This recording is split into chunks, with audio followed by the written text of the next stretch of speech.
misunderstood pieces of advice people hear is just let it go. Because when something upsetting happens, that phrase can kind of feel dismissive.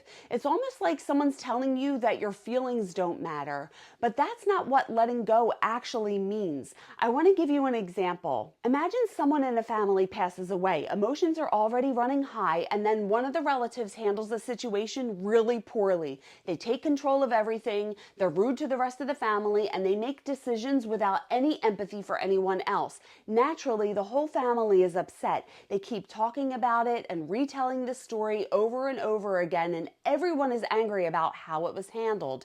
And honestly, their feelings are completely valid. When something unfair or insensitive happens, of course it's going to hurt. Of course you're going to feel angry.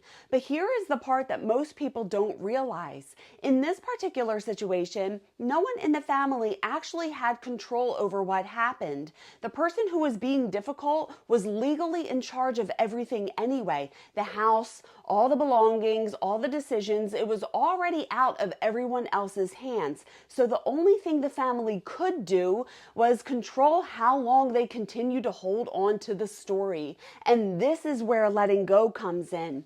Letting go doesn't mean pretending that something didn't happen. It doesn't mean saying that the situation was okay.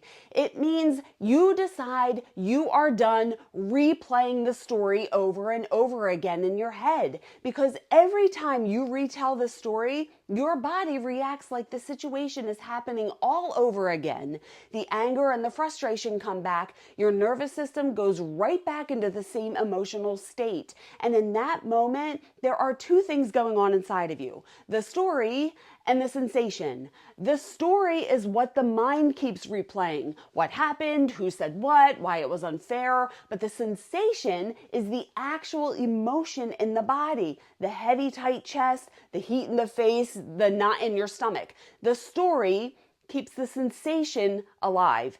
Every time you replay the story, you restart the emotional reaction. Letting go means you finally stop retelling the story. You allow the sensation to move through the body without continuing the mental replay, and eventually the emotion passes. Now, I want to acknowledge something important. Not every situation allows you to simply let go like this. For example, if someone's going through a divorce or a legal battle or something where they're actively involved in the situation, it's a little different.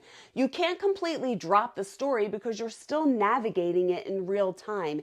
In those situations, the work is a little different. Instead of trying to push the story away, you return to the present moment and allow the emotions to move through your body. You sit in the silence and you feel the sensations instead of constantly analyzing the situation. And when you do that, the emotional energy moves instead of getting stuck.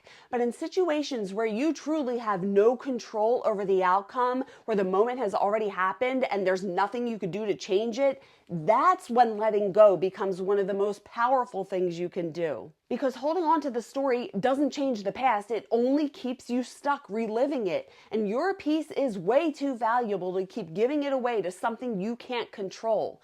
Once you learn how to separate the story from the sensation, it changes the way you experience difficult moments. It's actually something most people were never taught how to do, but it's exactly the kind of work I teach here. If you want to learn how to quiet the mental chatter, process emotions in a healthy way, and return to the present moment, follow along. I'm here to help.